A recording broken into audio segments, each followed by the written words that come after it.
Livro Deus Quer Falar com Você, Pedro Dong, capítulo 1. Tema desta semana: Deus quer falar com você.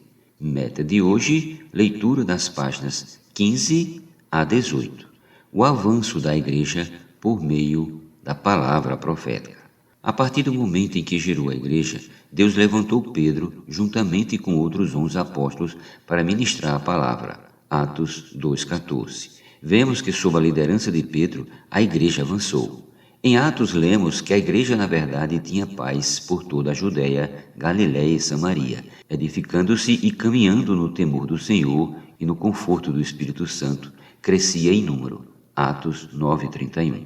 A igreja expandiu-se por essas três regiões, Judéia, Galiléia e Samaria. Contudo, depois houve grande perseguição contra a igreja em Jerusalém. Estevão foi apedrejado e martirizado pelos judeus.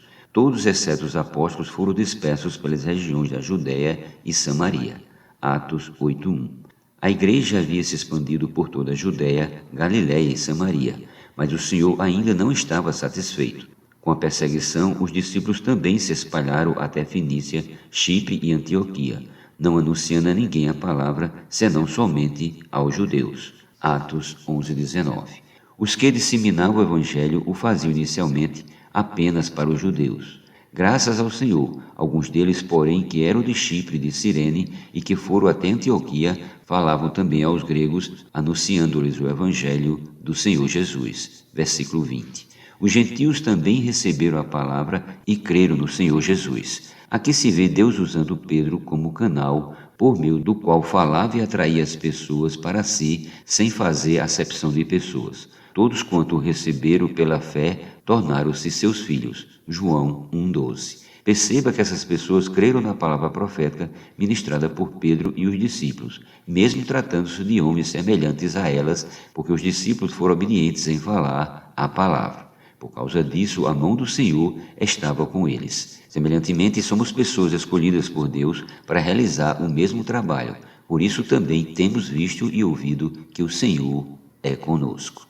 Jesus nos alcançou por meio da palavra profética. O Senhor nos tem dado revelações grandiosas pelos escritos do apóstolo Paulo. Não há dúvida de que em sua época ele foi escolhido por Deus para receber a revelação de sua economia, que é seu plano para o homem. Quando estudamos os livros de Efésios e Colossenses, pela misericórdia do Senhor, recebemos muitas revelações inéditas, porque o Senhor tem pressa em voltar. Por esse motivo, mesmo estando em uma situação lastimável, Jesus nos alcançou por meio da palavra profética.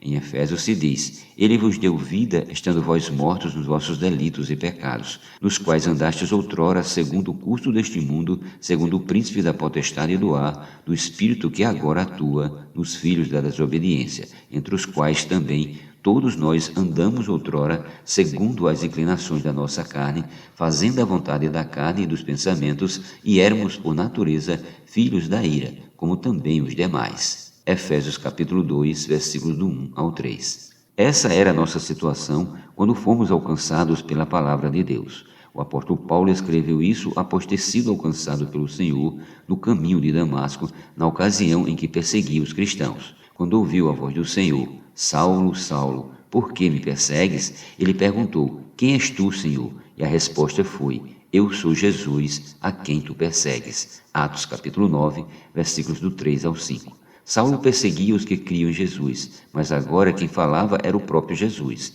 Ele percebeu que havia algo errado no que estava fazendo. Depois de um tempo, o Senhor chamou Barnabé e Saulo. Servindo eles ao Senhor e jejuando, disse o Espírito Santo: Separai-me agora Barnabé e Saulo para a obra a que eu os tenho chamado. Atos 13:2. Foi por meio dessa obra que fomos alcançados por Deus. O Espírito Santo tem uma obra. Essa é a obra do ministério em que estamos envolvidos. Nós hoje fazemos a obra do Senhor, a obra do Espírito Santo. Em Atos 13, vemos o início do ministério do apóstolo Paulo em sua primeira viagem para levar o evangelho aos gentios junto com Barnabé. Paulo tinha o ministério da palavra, primeiramente para levantar igrejas e depois para edificá-las. Colossenses capítulo 1, versículos do 24 ao 25, parte A. Ele afirmou que se tornou ministro de acordo com a dispensação da parte de Deus que lhe fora confiada a favor dos irmãos para dar pleno cumprimento à palavra de Deus. Versículo 25. Paulo tinha a missão de completar a palavra de Deus. Ele supria a igreja com as revelações dos mistérios que recebera do Senhor Jesus. Dessa forma, esse apóstolo era o responsável por trazer a revelação de Jesus Cristo à igreja. Tanto é que hoje as revelações da palavra profética provêm principalmente das palavras de Paulo.